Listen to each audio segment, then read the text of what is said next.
Well, let's talk to the Shadow Foreign Secretary, Lisa Nandy. Good to see you this morning. So, Grant Shapps says the Labour Party is obsessed with all of this when you should be focusing on, well, the pandemic for a kick-off. Well, we are focused on the pandemic, but we also want to know that we have a Prime Minister in this country who puts the interests of the British people first. And the problem with what has gone on over the flat is that we still don't know who loaned the Prime Minister this money. He won't even confirm or deny whether it was loaned or not. We don't know why he didn't declare it, and we don't know what he offered them in return. The reason that those rules are there is so that we know who powerful figures are beholden to, who they may owe favours to, so that we can properly scrutinise and check that they're not acting in the interests of a privileged few over and above the majority of people in this country. And at the moment, we do not have a Prime Minister in this country that we can be confident is acting in the interests of the British people. That's just unacceptable. And yet it seems to be if there was any money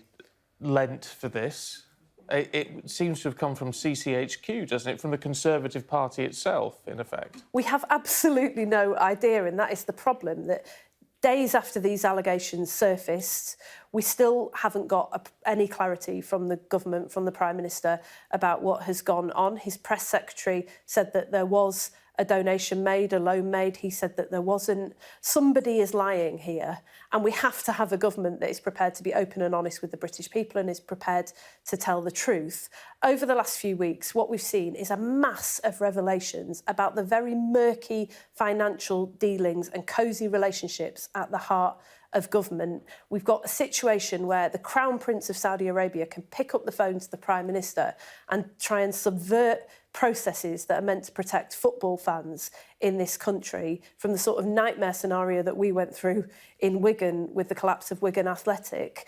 And yet there are ordinary people, as Gordon Brown just said on your programme, who can't pick up the phone to the Prime Minister, who don't have the Health Secretary's mobile number, who can't just text the Chancellor to advance their own financial interests. It's one rule for them and one rule for the rest of us. There's always going to be a case, though, isn't there, where those people who have jobs of influence have access to politicians. I mean, you know that. I mean, the people who come forward to anyone in a position of power, you have better access than someone who lives on Worcester Street in Barrow-in-Furness. I'm not sure that's right, actually. I mean, you know, I have social workers in my constituency, deputy head teachers in my constituency who have my mobile number and can pick up the phone when they need something. But I do agree with the central point, which is that there will always be relationships in government. There'll be relationships, financial relationships, as well as political relationships and power relationships. And that's why we have these rules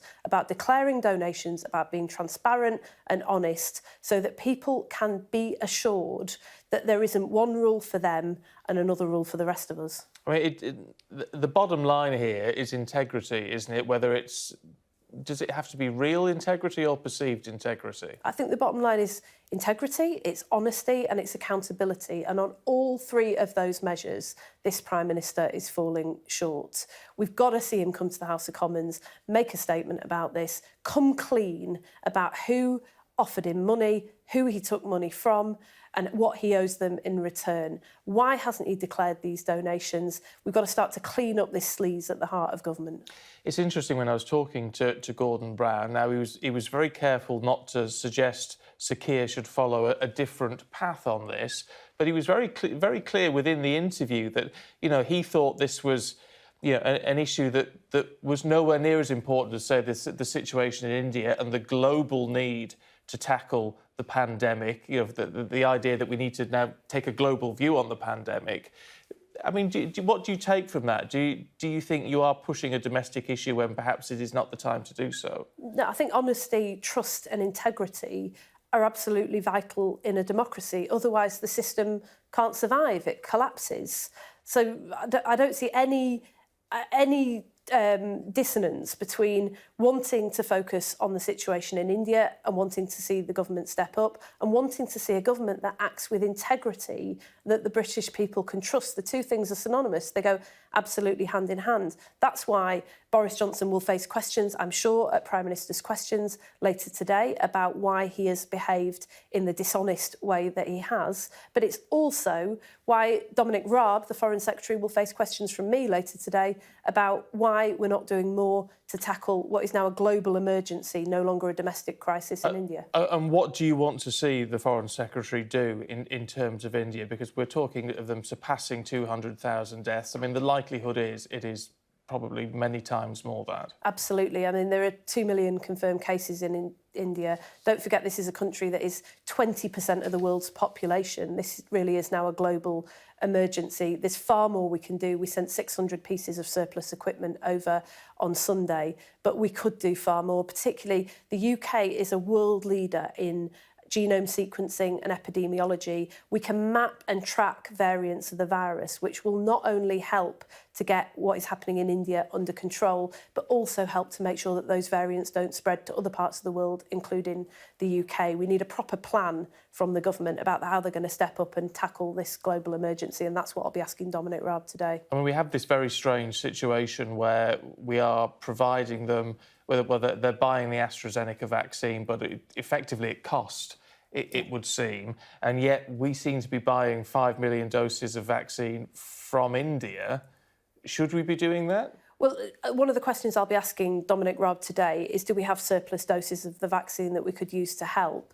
But the immediate problem in India is they don't even have the staff, the medical staff, to administer the vaccine. They're desperately short of oxygen canisters, of ventilators. They've asked us for that now. Do we have surplus drugs that we could provide? Because some of those drugs are going on the black market for enormous sums of money. There is very, very immediate help that we could send. We need a global agreement on vaccine surpluses. When we've got surplus doses, and we will have at some point in this cycle, we need to make sure that we send them. Don't forget, a year ago, we appealed for help to the world because we were so woefully unprepared for this pandemic. We had a Prime Minister who'd just been released from hospital himself, suffering from COVID. And who stepped forward? It was the Indian government who released the export of 3 million packets of paracetamol to the UK because we'd run out.